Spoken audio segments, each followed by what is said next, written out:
আসসালাম। চাপাই জার্নালের নিয়মিত আয়োজন হারের কথায় আজকে আপনাদের স্বাগত জানাচ্ছি। সমসাময়িক রাজনৈতিক ও চাঁপাইনবাবগঞ্জের স্থানীয় ইস্যু নিয়ে মুক্ত আলোচনার অনুষ্ঠান হারের কথা। আজকে এই পর্বে আমাদের অতিথি হিসাবে আছেন চাঁপাইনবাবগঞ্জের জেলা যুব দলের সাবেক সভাপতি, সদর উপজেলা বিএনপির আহ্বায়ক জনাব ওবায়দ পাঠান। ওবায়দ পাঠান, আপনাকে স্বাগত আমাদের আজকের প্রোগ্রামে। জি, আপনাকে ধন্যবাদ। প্রিয় দর্শক, আপনারা চাইলে আমাদের প্রোগ্রামে অংশগ্রহণ করতে পারেন। এর জন্য আপনারা আমাদের কমেন্ট সেকশনে আপনারা আপনাদের মতামত দিতে পারেন এবং আজকে অতিথির কাছে কি ধরনের উত্তর বা কোনো প্রশ্ন যদি আপনাদের থেকে থাকে আপনারা নির্দ্বিধায় মুক্ত মনে আমাদের কমেন্ট বক্সে কমেন্ট করতে পারেন। আপনার মুক্ত আলোচনার এই অংশে আপনাকে স্বাগত জানাচ্ছি। পাঠান ভাই, আমরা মূল পর্বে চলে যাওয়ার শুরুতেই রাজনৈতিক জগতে আপনার আগমনের শুরুটা এবং কোন কোন ধাপ দিয়ে সর্বশেষ সাংগঠনিক দায়িত্ব কি ছিল বা কি দায়িত্বে আছেন এ বিষয়ে একটু জানতে চাচ্ছিলাম। দেখুন, আমি 93 ম্যাট্রিক দিয়েছি 1993 সালে। তখন থেকেই ছাত্র দলের হাত ধরেই আমার রাজনীতি শুরু। আমি কলেজের সিনিয়র সহসভাপতি ছিলাম। আমার রাজনৈতিক গুরু যদি আমি কাউকে মানতে পারি কিংবা মেনে থাকি তাহলে রাজা, ওই যে সাইদুর প্রফেসরের ছেলে, ও কিন্তু আমাকে হাত ধরে রাজনীতিতে মিছিল করতে জোর করে করে নিয়ে যেত। আপনার মনে আছে ওই যে একটা নাটক হতো বাকের ভাই, ওই যে হাওয়া মে উড়তা যায়, সে সময় ফেমাস একটা নাটক ছিল। জি ভাই, সেই জি। নাটকে বাকেরের ফাঁসির জন্য আমরা মিছিলও করেছি। এখনো স্মৃতিগুলো মনে পড়ে। আজকে আমাদের মাঝে রাজা নেই, কারণ রাজা এই এই যে আপনার হেফাজতের আগের দিন, হেফাজতের 5 তারিখে যেহেতু হেফাজত হয়েছে, 4 তারিখে আগের দিন আমাদের পার্টি অফিসের সামনে উনি 2টা গুলি লেগেছিল এবং 6 তারিখে উনি মারা যান।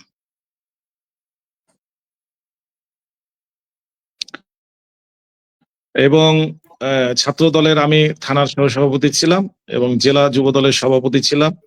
এখন বর্তমানে সদর উপজেলা বিএনপির আহ্বায়কের দায়িত্ব পালন করছি। রিসেন্ট সভাপতি হয়ে যাব ইনশাআল্লাহ। ধন্যবাদ। পাঠান ভাই, আমরা সমসাময়িক বিষয় নিয়ে আলোচনা করতে চাই। আপনাকে একটি বিষয় নিয়ে একটু দৃষ্টি আকর্ষণ করছি, সেটা হচ্ছে যে খুব সম্প্রতি গোটা বাংলাদেশের অন্যতম বৃহত্তম দল, এই মুহূর্তে সব থেকে বড় দল বাংলাদেশ জাতীয়তাবাদী দলের 63টি আসন বাদে প্রত্যেকটি আসনে প্রাথমিক মনোনয়ন প্রদান করা হয়েছে। ওভারঅল মনোনয়নটা কেমন ভাবে দেখছেন?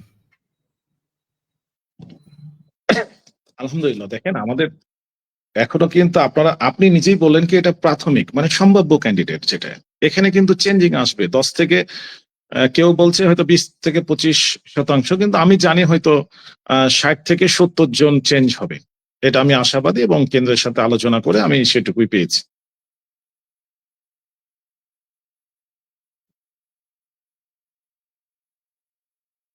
ভাই, ধন্যবাদ। চাঁপাইনবাবগঞ্জ 3টি আসন, 1, 2, 3 আমরা ইতিমধ্যে 1 এবং 2-এ প্রার্থী মনোনয়ন হওয়ার পর থেকে একটা অসন্তোষ দেখতে পেয়েছি, কিন্তু সেভাবে চাঁপাইনবাবগঞ্জ সদর 3 আসনে কোনো অসন্তোষ দেখতে পাইনি, মাঠে ময়দানে পাইনি।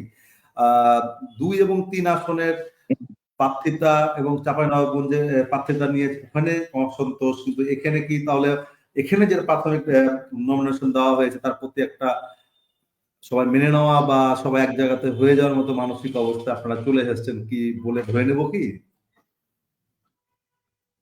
আপনি বলতে চাচ্ছেন কি এখানে চাঁপাইনবাবগঞ্জ সদর 3 আসন মানে 45 আসনের যে ক্যান্ডিডেট দিয়েছে, দেখেন কেন্দ্রের সিদ্ধান্তকে আমরা স্বাগত জানিয়েছিলাম। আমরা ফেসবুকে সম্মানিত আহ্বায়ক এবং সদস্য সচিব জেলা বিএনপির এবং আমি সহ আমরা তাদেরকে অভিনন্দন জানিয়েছিলাম এবং শুভেচ্ছা বার্তা জানিয়েছিলাম। আমাদের প্রাণপ্রিয় নেতা জনাব তারেক রহমান সাহেবের নির্দেশেই আমরা এই কাজটি করেছি। কিন্তু যে ক্যান্ডিডেট হয়েছেন তিনি অনেক অভিজ্ঞ ক্যান্ডিডেট, হয়তো তার ইগো কিছু প্রবলেম আছে, আমি এটা মনে করি কি সেরকম ভাবে আমাদের সাথে যোগাযোগ কিংবা বিস্তার করে নাই। আমি মনে করি আমার প্রাণপ্রিয় নেতা তারেক রহমান সাহেবকে উনি অসম্মান করেছেন।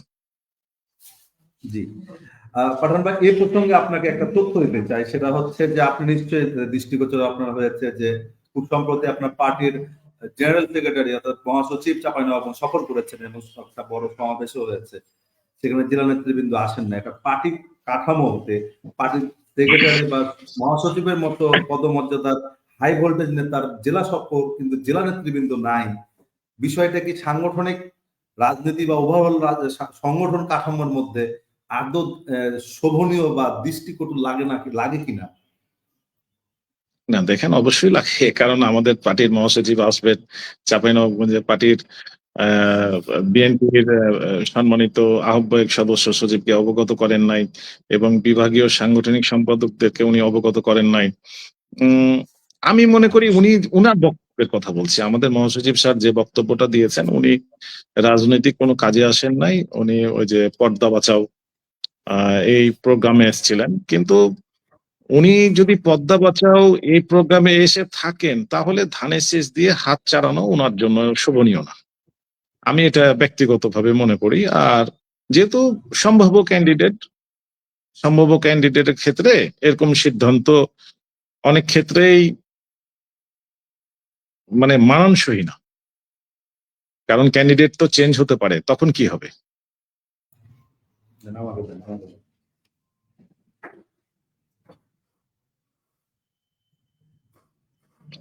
হ্যাঁ ভাই, আমি প্রথম আলোর একটা নিউজটা কোট করে আপনাকে জানতে যাব একটা প্রশ্ন। সেটা প্রথম আলো বলছে যে জানতে চাইলে সমাবেশের সমন্বয়ক হারুনা রশিদ প্রথম আলোকে বলেন তারা, অর্থাৎ গোলাম জাকারিয়া ও রফিকুল ইসলামের যে কমিটি, সেটা তারা কোট করে তারা প্রকৃতপক্ষে বিএনপি করেন না, বিগত নির্বাচনগুলোতে তারা ধানের শীষের বিপক্ষে কাজ করেছেন, এর জন্য তাদেরকে ডাকার প্রয়োজন মনে করেনি। তাদেরকে ডাকার প্রয়োজন মনে করেনি। যেখানে তারেক রহমান বলছেন সবাইকে নিয়ে কাজ করার কথা, সেখানে তারেক রহমানের সিদ্ধান্ত আর এক জেলা নেতৃবৃন্দকে না ডাকাটা, সেটা তারেক রহমানের সিদ্ধান্ত থেকে অবজ্ঞা করা বা কোনো ধর্তব্যে না নিয়ে আসার মতো ঘটনা কিনা, আমি নাম্বার এক। বুঝেছি আর দুই আপনার। নাম্বার হচ্ছে, আপনারা যখন থেকে কমিটিটা পেয়েছিলেন, আপনারা 2021 সালের শেষের দিকে, তখন থেকে অদ্যাবধি মাঠে সেভাবে দাঁড়াতে না পারার কারণে বা সেভাবে সাংগঠনিক কাঠামো গড়ে তোলা না তুলতে পারার কারণেই আসলে আপনাদেরকে প্রয়োজন মনে করেনি। বিষয়টা কিভাবে দেখছেন? আপনার প্রথম প্রশ্নের উত্তরটা দিই। যেহেতু আমাদের প্রাণপ্রিয় নেতা তারেক রহমান সাহেব বলেছেন কি, সকল ভেদাভেদ ভুলে যে একত্রে কাজ করতে হবে। আমরা আমাদের প্রাণপ্রিয় নেতার কথা মান্য করেই কিন্তু আমরা তাকে অভিনন্দন এবং শুভেচ্ছা জানিয়েছিলাম। যদি উনি তারেক রহমান সাহেবকে মান্য করেন, তাহলে অবশ্যই জেলা বিএনপিকে ওনার সম্মান দেখানো উচিত, কারণ কমিটি কিন্তু আমাদের প্রাণপ্রিয় নেতা তারেক রহমান সাহেবই দিয়েছেন। এখন উনি কিসের বলে এইসব কথাবার্তা বলেন আমার জানা নেই, তবে উনি একজন বড় মাপের নেতা, তার মুখ থেকে এইসব কথাবার্তা আমাদের জন্য শোভনীয় না এবং দলের জন্য ক্ষতিকারক।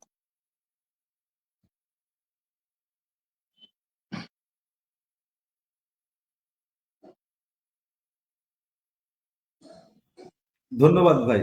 আপনার কাছে আমার একটা প্রশ্ন, যে ওই সমাবেশে আপনাদের দলের মনোনীত প্রার্থী বলেছেন যে পূজা আর পূজা শয়তানের ইবাদত, পরে অবশ্যই তিনি এই বিষয়ে একটা ব্যাখ্যা দান করেছেন, দুঃখ প্রকাশ করেছেন। তো এরকম একজন চেয়ারপারসনের উপদেষ্টা মন্ডলীর সদস্য আগামী নির্বাচনে ধানের শীষের কাণ্ডারির কাছ থেকে এ ধরনের বক্তব্য আপনারা সমর্থন করেন কিনা? আমি বলে কিংবা আমার দল সমর্থন করে না, কারণ আমাদের দলেই ধরেন আমাদের দাদা আছেন, গয়েসদা আছেন, নিতাই দাদারা আছেন, কিন্তু অনেক হিন্দু সম্প্রদায়ের লোকজন আমাদের দলের সাথে সম্পৃক্ত আছেন। আমি যেমন একটা ভোটের মালিক, আমার হিন্দু ভাইরাও কিন্তু একটা ভোটেরই মালিক, অতএব সমান, আমরা সবাই বাংলাদেশী। এই ধরনের কথাবার্তা উনার মুখে শোভা পায় না। আমার দলের পক্ষ থেকে উনি হয়তো বলেছেন কিনা আমার জানা নেই, কিন্তু ব্যক্তিগতভাবে বললে উনি ওটা ঠিক করেন নাই, কারণ উনি তো দলের রিপ্রেজেন্টেটিভ না, উনি কিন্তু ব্যক্তিগতভাবে বলেছেন। যদি ব্যক্তিগতভাবে বলে থাকেন, এটার জন্য তো দল দায়ভার নিবে না। এবং তাকেই এই সব মানে হারুন ভাই এজ এ আমাদের সিনিয়র বড় ভাই, সে 3-4 বারের এমপি, তার মুখে আমরা এইসব ভাষা কিংবা আমরা আশা করি না। আহ, পাঠান ভাই, একটা অন্য ধরনের প্রশ্ন করি, সেটা হচ্ছে যে জামাতের মনোনীত প্রার্থী নুরুল ইসলাম বুলবুল খুব সম্প্রতি তিনি বলেছেন পদ্মা বাঁচাতে হলে প্রথম হলো অবৈধ বালু উত্তোলন রোধ করতে হবে। আসলে বালু মহল বা বর্তমানে বালু মহলের কি অবস্থায়, বালু মহলটা কাদের নিয়ন্ত্রণে আছে বলে মনে করেন? দেখেন, আমি বালু মহলের প্রথম বোধহয় আমি জানি, অবৈধভাবে বালি উত্তোলন করা যাবে না।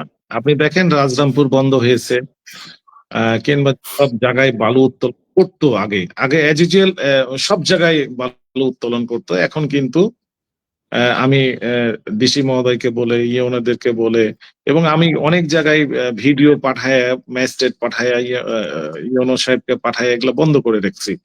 এবং অনেক জায়গার টেন্ডার কিন্তু বন্ধ হয়ে আছে এখন। বালু যে সব জায়গায় উত্তোলন করছে, আমার জানা মতে চাঁপাইনবাবগঞ্জ থানাতে 3টি টেন্ডারের মাধ্যমে তুলানো হচ্ছে, যেটা হচ্ছে হয়তো মেবি চরবাগডাঙ্গা, শাহজাহানপুরের মধ্যে একটা দুইটা ঘাট পড়ে, আর অনুপনগরে একটা পড়ে। এটা টেন্ডার কৃত সরকারি ভাবে। যদি এর বাইরে কেউ বা কারা যদি উঠায় কিংবা উঠিয়ে বিক্রি করে, কিংবা কার ছত্রছায়ায় তারা এসব কার্যকলাপ করছে, এটা অবৈধ। এটা প্রশাসনের দৃষ্টি আকর্ষণ করবো, যাতে প্রশাসন ব্যবস্থা গ্রহণ করে। আমার প্রশ্নটা ছিল যে বালু মহলের রাজনৈতিক নিয়ন্ত্রণ নিয়ে, যে বর্তমানে যেহেতু এখন কোন সরকার নাই চাঁপাইনবাবগঞ্জে, যদি আমি কার্যক্রম নিষিদ্ধ সংগঠন থেকে চিন্তা করি, বিএনপি, জামাত বা তারা সবাই মোটামুটি একটা হোল্ড করে। এখন বর্তমানে তাহলে কি রাজনৈতিক নিয়ন্ত্রণের বাইরে বালু মহল কিনা? অর্থাৎ আমার প্রশ্নের কারণটা হচ্ছে যে আজকে যারা পদ্মা বাঁচাও বলছে, আর যারা বলছে যে বালু মহল বালু তোলা বন্ধ করলে, অবৈধ উত্তোলন বন্ধ হলে এই সমস্যার সমাধান হবে। এই বোথ পার্টির উভয় দলের লোকজন ওখানে ইনভলভমেন্ট আছে বলে আমরা একটা আওয়াজ শুনতে পাই। এখন দেখেন, আমাদের আমি রাজনৈতিক ইনভলভমেন্টের বিষয়টা ভাই। না, রাজনৈতিক ভাবে দেখেন, রাজনৈতিক ভাবে আপনি হয়তো মনে করবেন আমার দলের যে কিছু নেতা কর্মীর আকার ইঙ্গিত নাই, আমি সেটাও বলবো না। জামাতের কিছু নেতা কর্মীর আকার ইঙ্গিত নাই, আমি সেটাও বলবো না। আমি দেখেছি এখানে যারা অবৈধভাবে বালু উত্তোলন করে তাদের একটা সিন্ডিকেট আছে। আমি দেখি তারা বিএনপির সাথেও যোগাযোগ করে, জামাতের সাথেও যোগাযোগ করে, এবং আওয়ামী লীগের যারা ওই পজিশনের ক্যাডার কিংবা 2 নাম্বার ব্যবসায়িক জড়িত, তারাই কিন্তু এটা সিন্ডিকেট করে করে। আমি দেখেছি এটা। এবং অনেক এসব সিন্ডিকেটের লোকজন তো আমাকে পছন্দ করে না, কারণ আমি প্রতিবাদ করি তার জন্য। পাঠান ভাই, আমরা তো আপনাকে দীর্ঘদিন রাজপথে দেখেছি। আহ বিগত দিনে জেল জুলুমের শিকার আপনি হয়েছেন, রাজপথে থেকেছেন, 5 আগস্ট মাঠে দেখেছি আপনাকে। আপনাকে ফেসবুকে আমরা যারা ফলো করি তারা দেখেছি আপনি প্রায় আওয়াজ দিতেন যে আলহামদুলিল্লাহ আসছি। সর্বশেষ কিন্তু আমরা গ্রিন কার্ডটা পেলাম না। পাঠান ভাই কি সামনে স্বতন্ত্র নির্বাচন করবে? না। আচ্ছা, ধন্যবাদ। পাঠান ভাই, চাঁপাইনবাবগঞ্জে বিএনপির ঘাঁটি, আমরা যদি নির্বাচনের অতীত ইতিহাসগুলো দেখি তাহলে 86 নির্বাচন, 90 নির্বাচনে একটি, 86 নির্বাচনে 2টি ব্যতীত আর 91 নির্বাচনে একটা, এছাড়া কিন্তু আমরা দেখতে পাই না। এরকম একটা বিএনপির অধ্যুষিত এলাকায় জেলা বিএনপির একজন সদস্য হিসাবে, সদর বিএনপির আহ্বায়ক হিসাবে আপনার কাছে আমার প্রশ্ন হচ্ছে, একটা জেলা কার্যালয় নাই কেন? সবাই পকেট কার্যালয় কিসের জন্য? অর্থাৎ রফিক সাহেবের একটা কার্যালয়, জাকা সাহেবের একটা কার্যালয়, আবার হারুন সাহেবের একটা, ইভেন পাঠানেরও আলাদা আলাদা কার্যালয় রয়েছে। বিষয়টা কিভাবে দেখেন? দেখেন, আমি আসলে আমাদের যে কার্যালয়টা ছিল, এটা ওই নিমতলায় ছিল, আপনারা দীর্ঘদিন জানেন। এটা আমাদের পাপিয়া আপার নামে ছিল। ওটা যে কোনো কারণবশত হয়তো সেল করে দিয়েছেন উনি।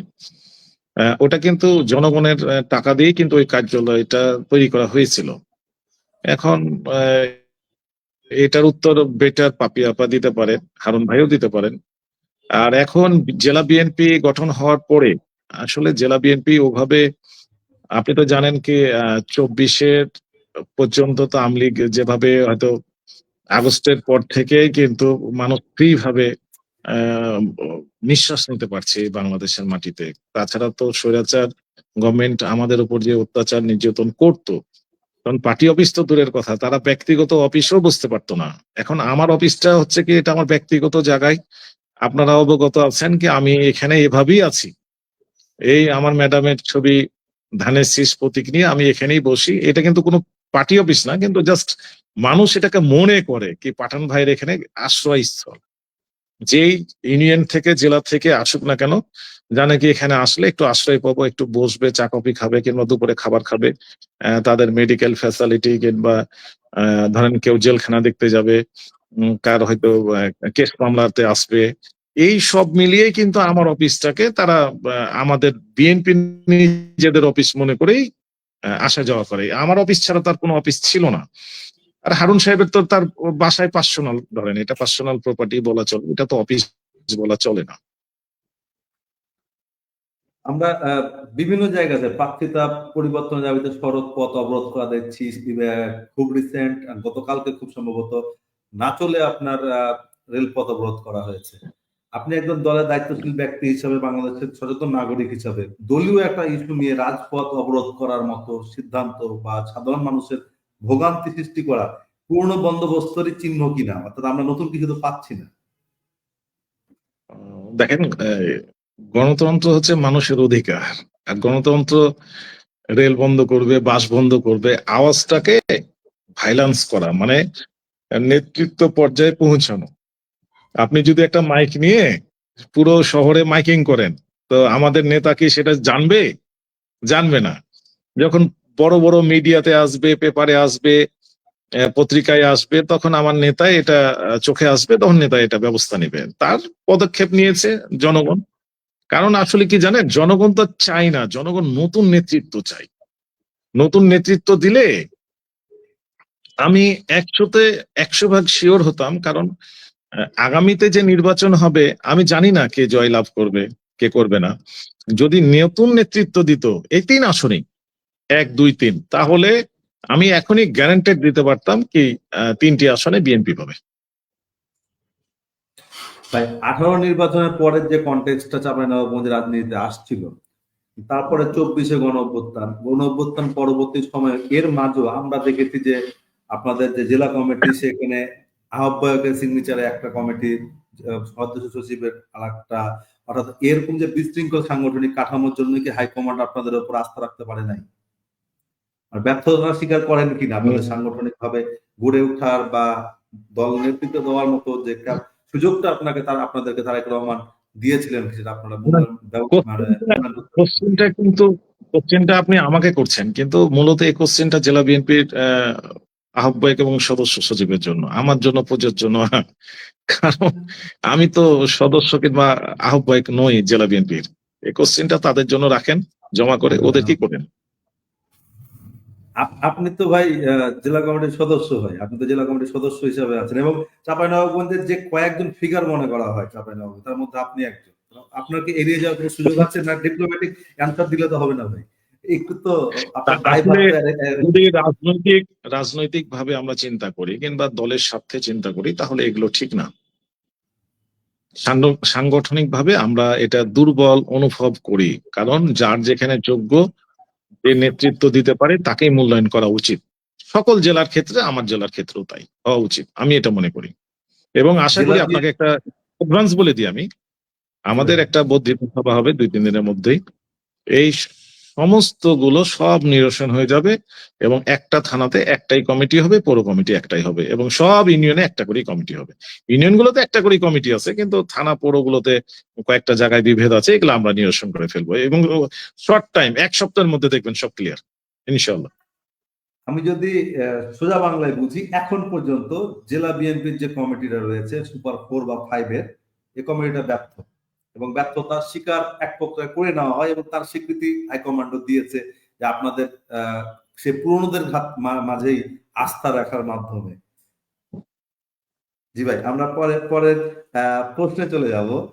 সেটা হচ্ছে যে আমরা আগে দেখতাম যে চাঁপাইনবাবগঞ্জ না গোটা বাংলাদেশের সব জায়গাতে থানা, কোর্ট এগুলো সব একটা বিশেষ দলের অধীনে ছিল বা তারা নিয়ন্ত্রণ করতো।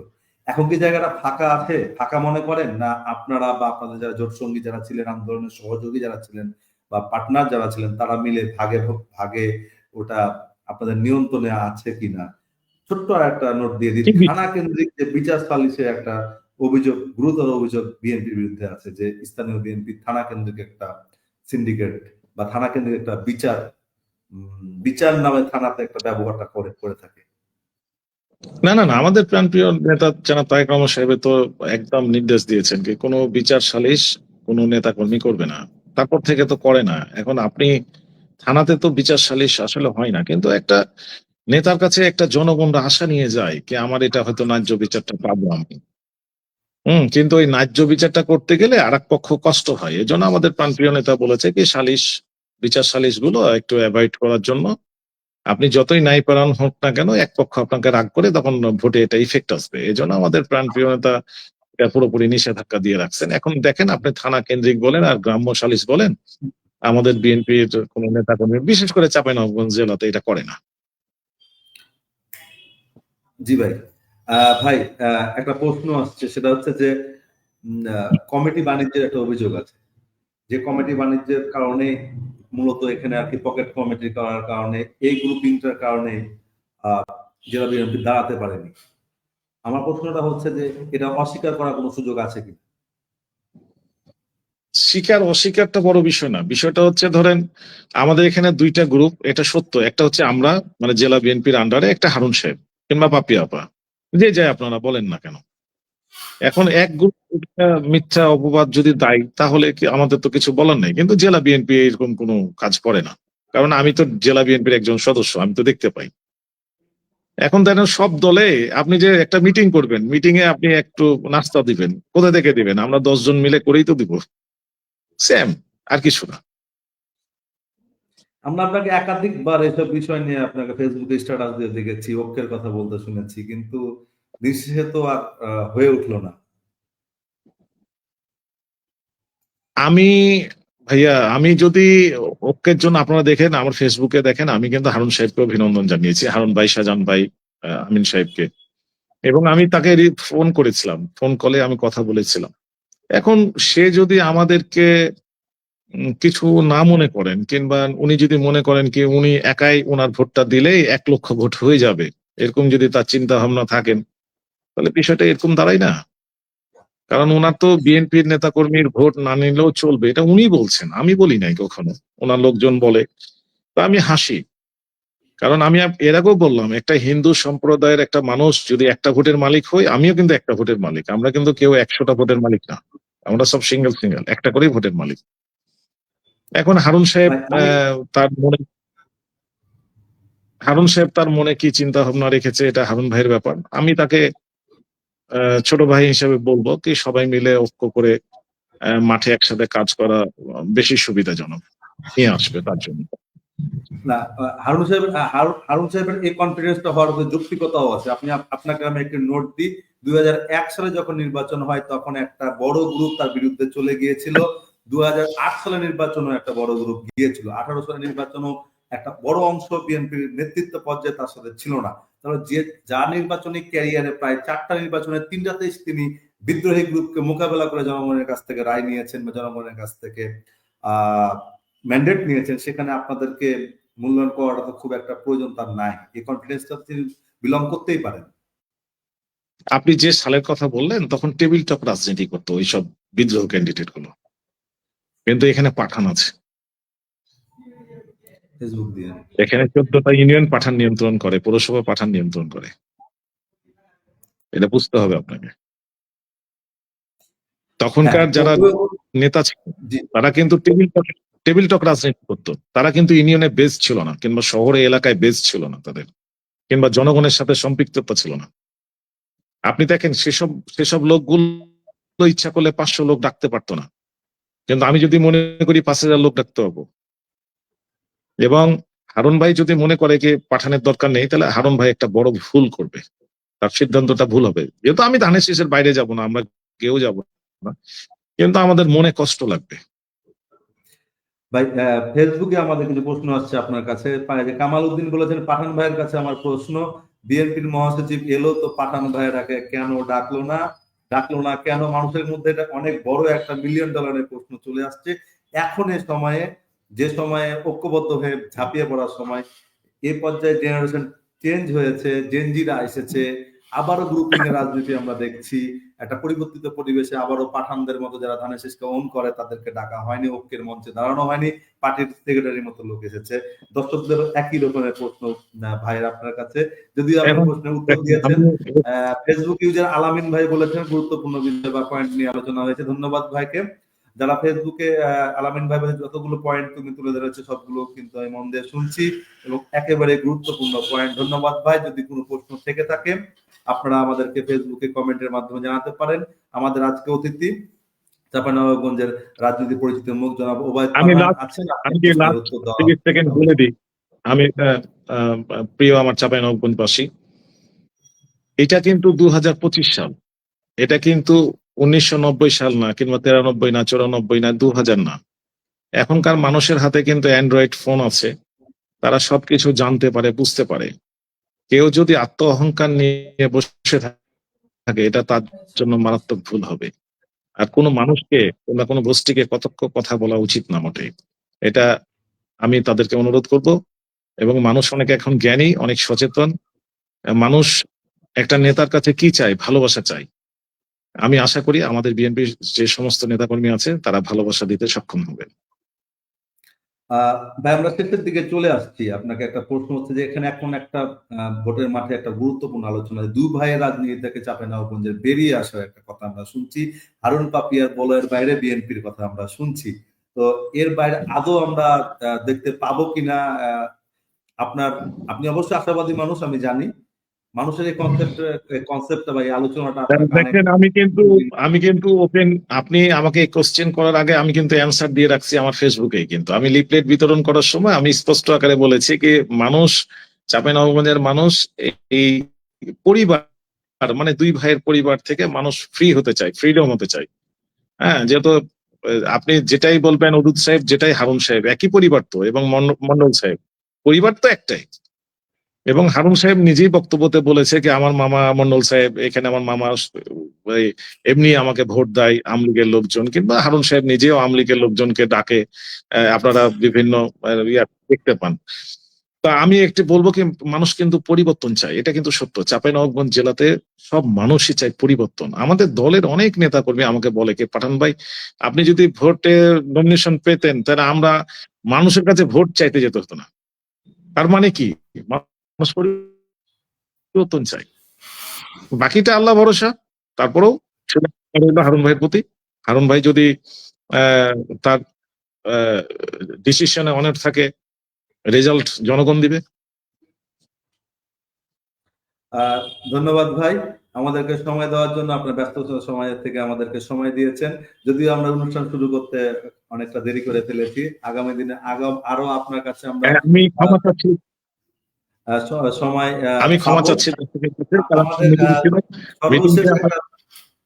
সর্বশেষ একটা প্রশ্ন একজন উৎসুক লিখেছেন যে আপনি যদি, মানে পাঠান ভাই আপনাকে অ্যাড্রেস করছে, আপনি যদি ধানের শীষে কান্ডারি হতেন কত ভোট পেতেন বলে আপনি মনে করেন? এরকম একটি প্রশ্ন আপনার প্রতি আপনার এক ভক্ত লিখেছেন। এটা তো লাস্ট কোশ্চেন, তাই না? জি জি জি। দেখেন, আমি সবসময় বলি যদি আমি ধানের শীষের প্রার্থী আমাকে আমার দল দিত, তো সর্বপ্রথম আমি হারুন ভাইয়ের বাসায় যেতাম, নাম্বার 1। এবং যত বিএনপি নেতা কর্মী আছে আমি তাদের হাতে আমার এই প্রতীকটা, ধানের শীষটা আমি উঠাই দিতাম। কারণ এই প্রতীক আমার না, এটা আপনাদের সকলের। এবং আমি আশাবাদী কি চাঁপাইনবাবগঞ্জ ইয়াং জেনারেশন চাই। আমার বয়স ধরেন 47-48 বছর হয়ে গেল, আসলে কাজ করার বয়স কিন্তু এখন। আপনি যদি আমাকে 60 বছর, 70 বছর, 80 বছরে নমিনেশন দেয়, তাহলে আমি ওই নমিনেশন নিয়ে কি করব? আমার তো কাজ করার মন মানসিকতা থাকবে না। আসলে মন মানসিকতার উপযুক্ত সময় হচ্ছে এখন আমাদের মতো বয়সটা। আমরা দেশের জন্য, জাতির জন্য কিছু করে যেতে চাই। আমাদের চাঁপাইনবাবগঞ্জে একটা লিডার ছিলেন আব্দুল মান্নান সিন্টু সাহেব। দেখেন, ওনাকে কিন্তু কেউ ভুলে না, কারণ উনি ওই ধরনের ব্যক্তিত্ব সম্পন্ন একজন নেতা ছিলেন। আমি তার মতো হতে পারবো না, হয় তার চেয়ে বেশি হতাম, তার চেয়ে কম হতাম। ইনশাল্লাহ এটা আমার টার্গেট, কি আমি আমার চাঁপাইবাসীর জন্য কিছু করতে চাই। ধন্যবাদ ভাই। প্রিয় দর্শক, আপনারা শুনছিলেন সমসাময়িক চাঁপাইনবাবগঞ্জ রাজনীতির বিএনপির রাজনীতি, আগামী ভোটের রাজনীতি নিয়ে জনাব ওবায়দ পাঠানের মতামত, আপনার সুচিন্তিত মতামত আমরা পেয়েছি এবং দর্শকরা আপনাদের কমেন্টের যে কমেন্টগুলো এসেছে সেগুলো আমরা পড়েছি এবং আজকে অতিথিকে আমরা জানিয়েছি। আমরা চাই চাঁপাইনবাবগঞ্জকে সমৃদ্ধশালী জেলা হিসেবে বাংলাদেশে অবদান রাখুক এবং চাঁপাইনবাবগঞ্জের রাজনৈতিক সম্প্রীতি, ধর্মীয় সম্প্রীতি, অর্থনীতি মিলে একটি সমৃদ্ধশালী জনপদ হিসেবে গড়ে উঠুক। আগামী দিনে সুন্দর চাঁপাইনবাবগঞ্জ গড়ে উঠুক, এই আশাবাদ ব্যক্ত করে আজকের মতো আমার হারগের কথা শেষ করছি। ধন্যবাদ ওবায়দ পাঠান আপনাকে আমাদেরকে সময় দেওয়ার জন্য। ধন্যবাদ দর্শক মন্ডলী আপনাদেরকে যারা এতক্ষণ ধরে চাপাই জার্নালের ফেসবুক পেজে আর হারগের কথা দেখছিলেন।